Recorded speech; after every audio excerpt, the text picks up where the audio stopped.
Go live. Oh, hello, everybody. I am Vanessa Moldovan, and I am the CEO and founder of For the Love of Revenue Cycle.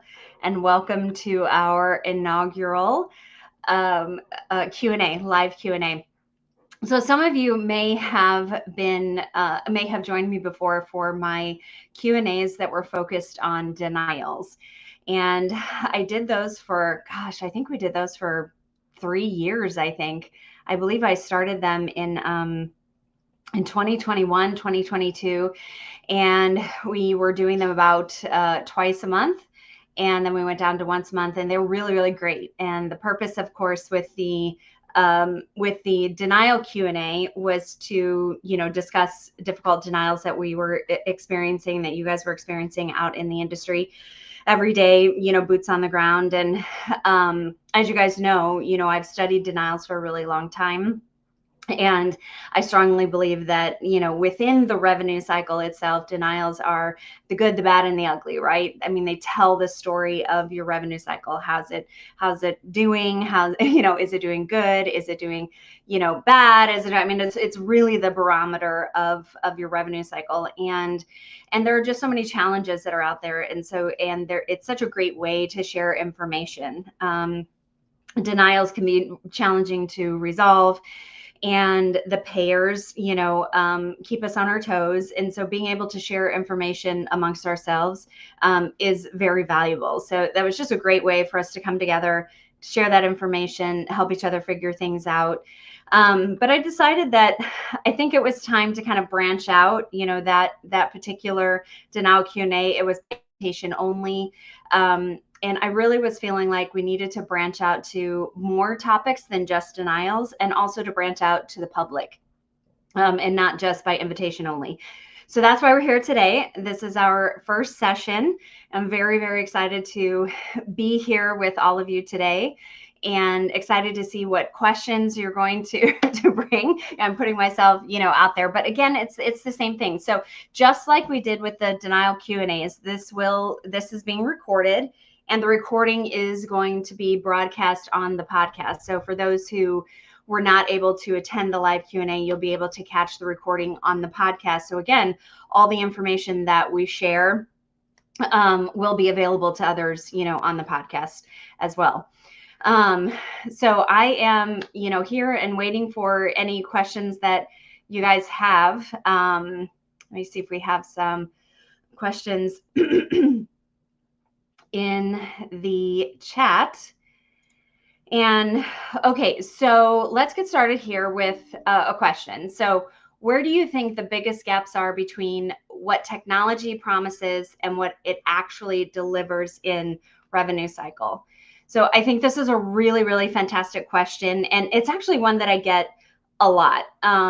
For those of you who may not know, what we do over in For the Love of Revenue Cycle, even though by the name it may sound like we only do revenue cycle services, but we actually assist technology companies with improving and building revenue cycle technology. So this is one of the questions that I often get is, what are some of those gaps? We have technology, revenue cycle technology that's being built all the time, that's already being built, that's being sold every single day. And so what are some of those gaps, and I know those of you who are, boots on the ground again, and you're using this technology, you experience some of those gaps. Me personally, what I am seeing is that I really think that the biggest gap is just a basic misunderstanding of revenue cycle, and just a misunderstanding that it is a cycle, and that each step leads into the other step, and that it impacts every single step in the revenue cycle. There's really no part of the revenue cycle can get away with, making an error and not impacting, somewhere else. And so I really think that that's kind of the biggest gap. And so what I see happen is, and it's not really anybody's fault per se, but I think that there's a general lack of understanding of the complexity of revenue cycle. And so some of these technology companies and these teams and these engineers and people with fantastic ideas, innovators, and really wanting to help the healthcare industry go into these projects and very geared up and energetic to fix the problem, not really understanding what the problem is and the complexity of the problem. And for those of us who work in the problem every single day, we know that it is just all these little tiny, prongs to a ladder, leading up. I mean, it's just so many little, intricacies that are one on top of another. And so me personally, that's where I'm seeing kind of that disconnect when we're talking about, technology and revenue cycles. So because of that, and I don't, this is not something that's insurmountable at all. I work with these technology companies to help them, get past those gaps and to help, them learn more about those challenges and help them to understand revenue cycles so that they can fix these challenges, because they have great ideas. They have really great ideas, and that can really, really help us. But even in your organizations, you can do your part too. And you can help them, as you are using a piece of technology, you can work with that company and you can give them feedback. You can be like, hey, this, functionality is not working. This is the reason it isn't working. Can we, work with your product development? Is there a way that we can get on your product roadmap, something like that, to help to improve this piece of technology? And there's tons of software companies out there that build a custom technology. So if you feel that there is a gap, like for instance, in your billing system, if you feel that like there's a gap in that functionality in your billing system, you can hire a custom software company to just build some small functionality or big functionality to fill in that gap. So it's actually really, really great. But it does take some patience and, understanding that they don't understand what you do and you don't understand what they do. But working together, in the sandbox is going to really, really help solve many of the challenges that we all have.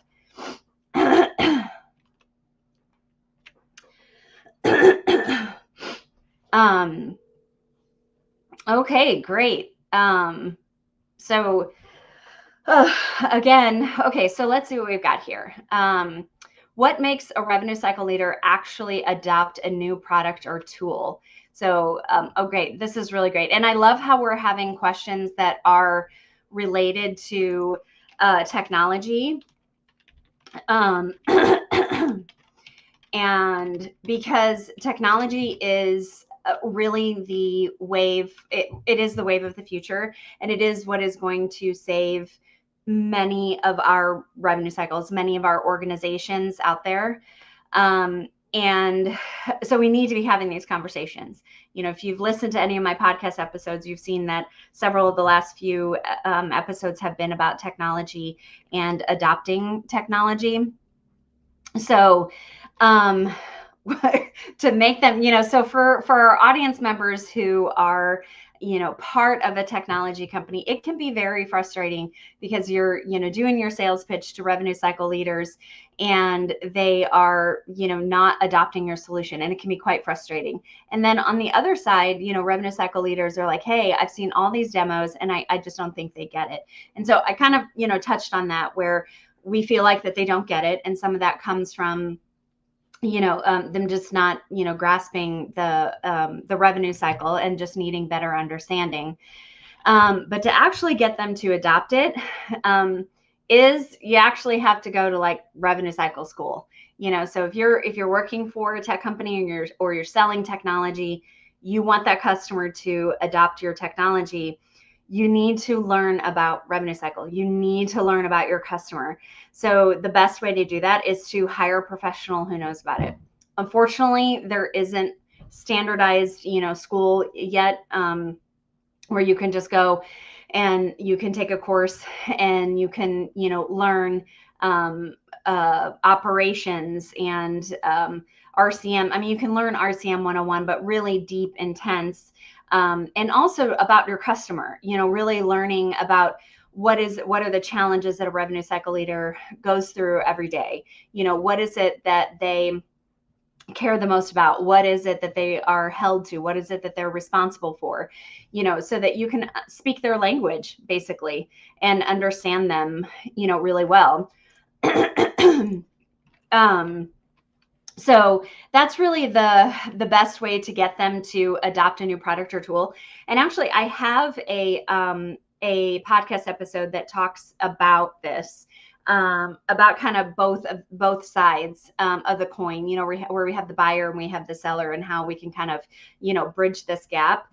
But really, really, honestly and truly, because if you think about sales 101, it is kind of like going to relationship counseling. It's kind of like going to a therapy session about your relationship. It is about relationship, and it is about getting to know that person that you're talking to. What is really going to get into their head? What is going to speak to them? And in order for you to really find a value proposition for them, and something that is really going to grab them, and they're going to be like, oh yeah, that is really valuable to me, you have to know them. You have to know what it is they do every day. You have to know what stresses them out. You have to know, really, really, truly know what their pain points are, and and on that note, going by what the industry and I guess what the public says it are the pain points, helps a little bit, but I would say that it is not a really true representation of the pain points that are being experienced on the front lines and inside of revenue cycles. It's kind of, I guess I could kind of compare it to what we are fed in the media, right? So it is not necessarily a true representation of what is going on in the real world. I get approached by people who want to build technology in revenue cycle. And so they'll ask me, what should I build? What should I build? And they'll come to me and they'll say, hey, I've got some ideas. And my ideas are based on what I'm hearing is needed in the industry.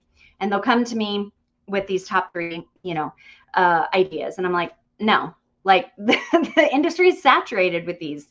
We already have a ton of them. There are gaps in our needs, gaps where we still have pain points that have not been solved for with technology. So anyway, so that's how you get through to them. You hire somebody, get someone on board who can really help you to understand your customer, so you can get through to them. And you can, in your messaging and in your sales pitch, you can really have something that is a true value to your customer. Okay, let's see if we have any other questions.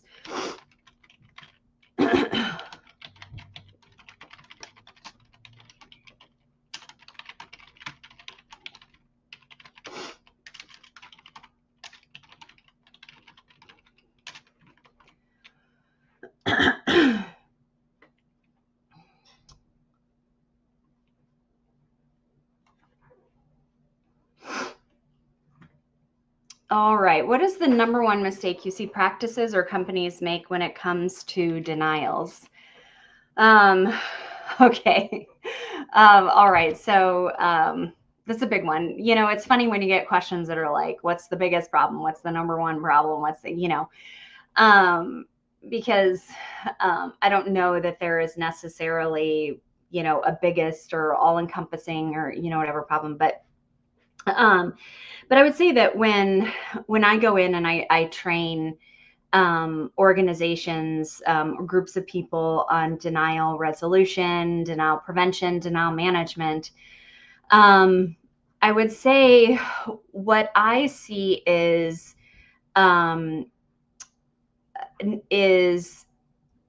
not putting the right people in the right seats, and really not being thoughtful of that.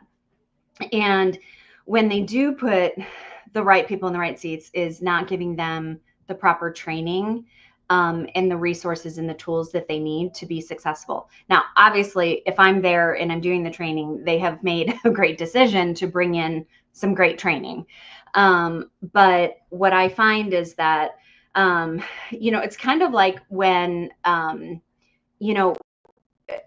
putting someone into a denial, a denial position in an organization. It's not, it feels like it should be progressive in the roles within revenue cycle. It feels like, somebody should be able to go from, from billing and then, or from payment posting to billing and then maybe to coding and then to AR. It feels like the roles within the revenue cycle should be progressive like that, but not all of them are. Sometimes it is, depending on the environment, but sometimes it isn't. And going into working denials really does take a specific type of characteristics and a specific type of personality. And so it's really important to set that person up for success. Excuse me. And so,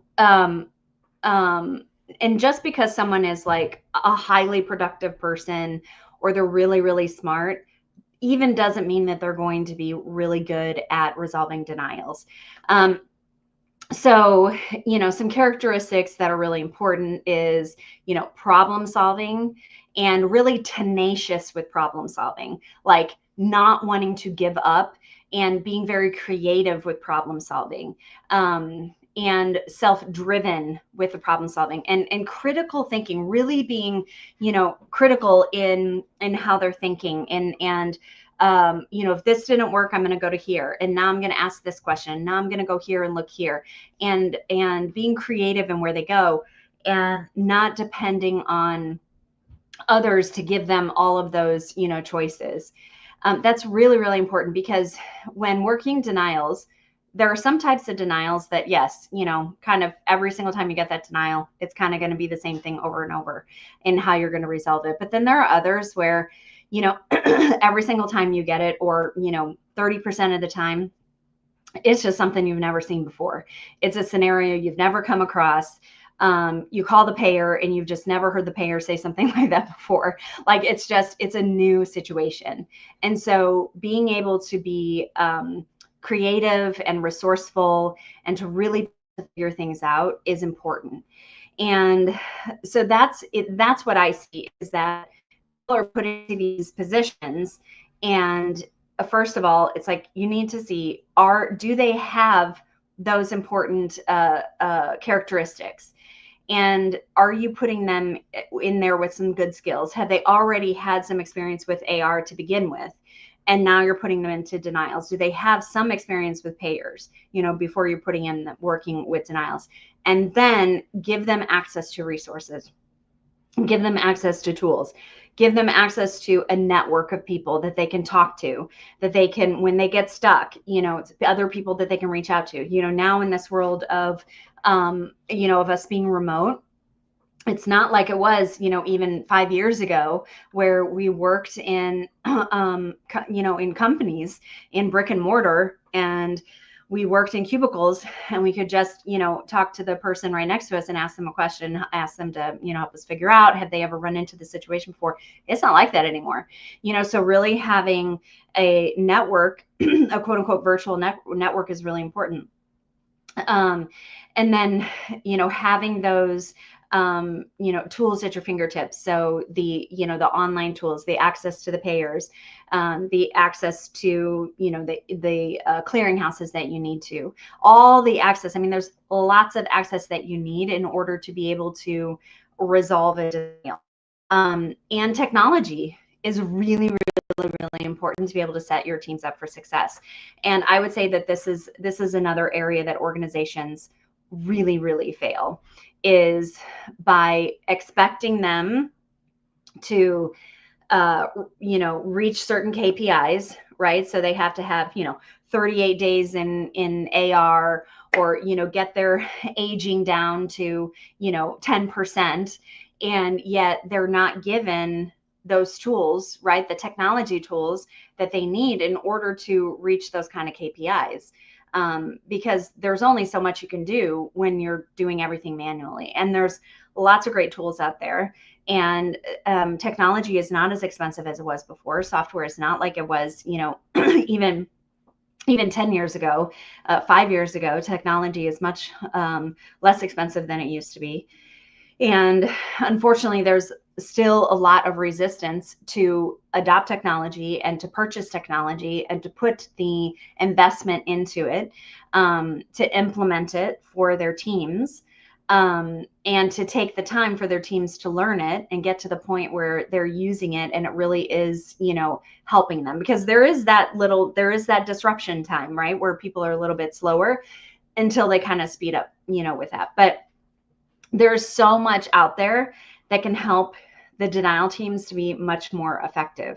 So I think that those are some mistakes that are made in organizations with denial teams, and it causes them to really struggle. It causes their AR to really bottleneck and get out of control. I think that prioritization, I wouldn't say this is the number one thing, but I think that prioritization also is a challenge, and making good decisions on prioritizing what you're going to work, first.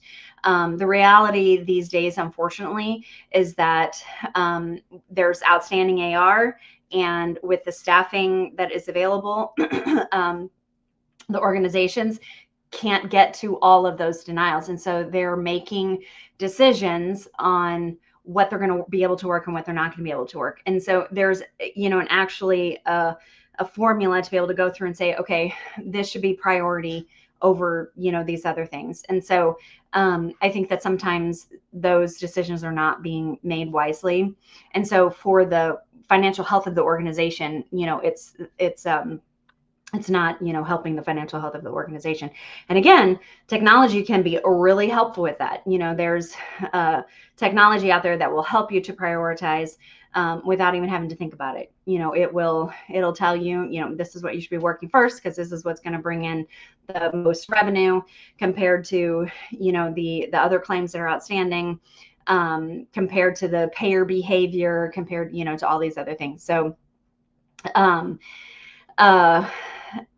so priority of payment, I would say, is another thing that organizations struggle with as far as managing their denials. And that kind of takes me to another question that has come through regarding who should be handling your billing. And this is another very common question that I get.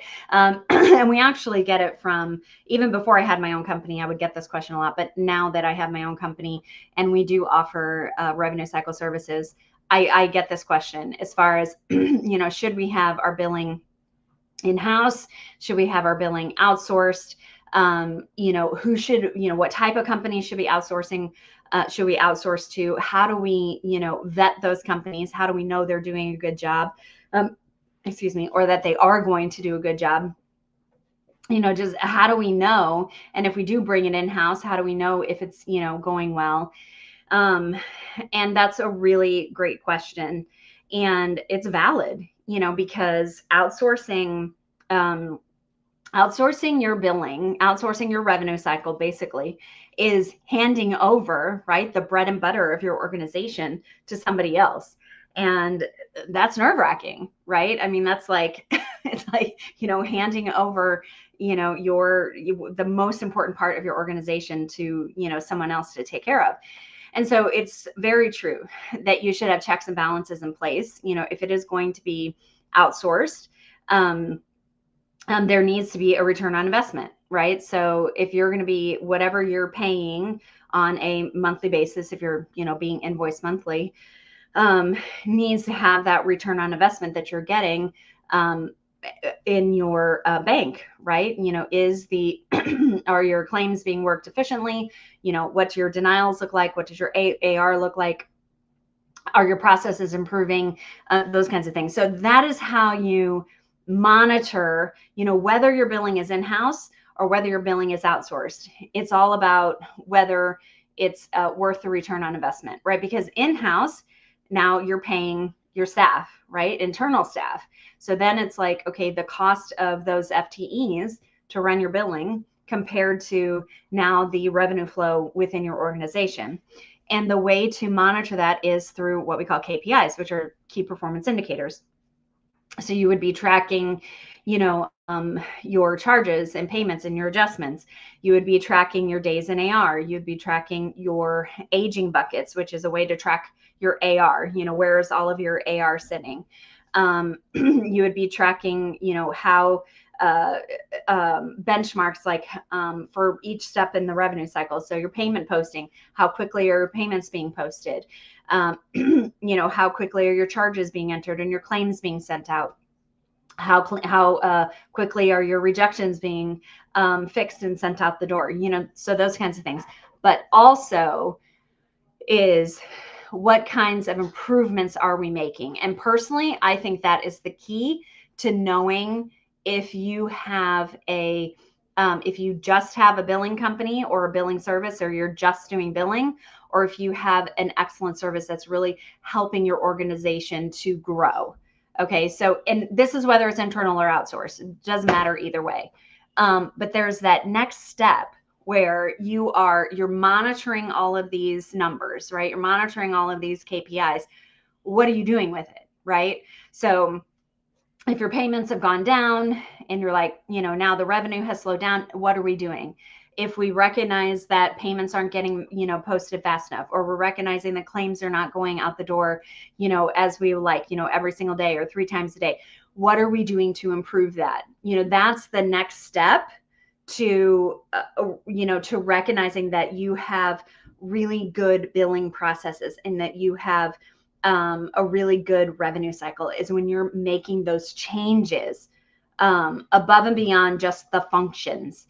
And so for me, that's the difference. And that's how you know that you've either partnered with a really good outsourcing company or you're doing a really good job within your own organization. And that's when you're going to see the return on investment, because the more that you are monitoring those numbers, monitoring those KPIs, making the changes to, keep yourself within those benchmarks that you have. And there's industry benchmarks that are out there that are, published for the industry, or you can have your internal benchmarks.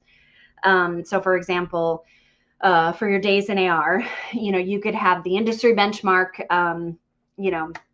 let's say it's 38 days in AR, or if you wanted your own internal benchmark to be, let's say 40, days in AR, but you have that benchmark.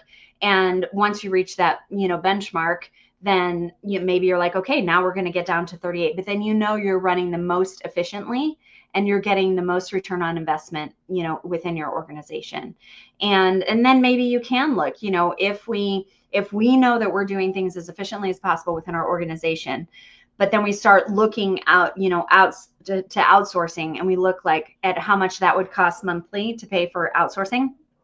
And we're like, okay, it looks like we could maybe save some money monthly by paying an outside organization to do this. That's a big decision either way. Any changes, whether going in or out to in, it's a big decision. But to know whether it's, whether you have found the right place to go with when you make that decision, is whether they're going to maintain those KPIs or whether they're going to be able to make them better. And so that's what I look for. That's what I recommend to all of, my clients or customers who come to me and they ask me, what should I do? And, they want to keep it internal. You want to run your own revenue cycle, run your own revenue cycle. In my career, I preferred to run it myself and not have it, outsourced.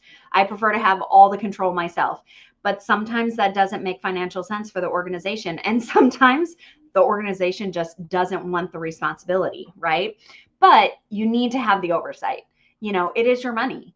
And but that's how you know whether they're doing a good job is by those KPIs.